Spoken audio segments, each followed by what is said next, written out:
ಬರೀ ಜಮ ಈ ಜಗತ್ನಾಗ ಇಲ್ಲ. ಒಂದು ಕಡೆಯಿಂದ ಮಾರ್ಗದಿಂದ ಜಮ ಆಗ್ತಾ ಇರ್ತದೆ, ಇನ್ನೊಂದು ಮಾರ್ಗದಿಂದ ಅದು ಖರ್ಚಾಗ್ತಾ ಹೋಗ್ತದೆ. ಜಮಾ ಖರ್ಚ ಕೂಡೇ ನಡೆಯೋದು ಈ ಜಗತ್ನಾಗ.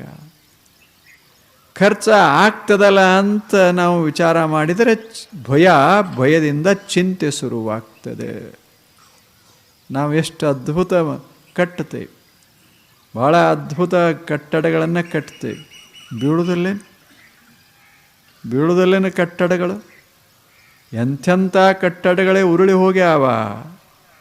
ನಾವು ಕಟ್ಟೋದು ಸಹಿತ ಬೀಳ್ತದೆ.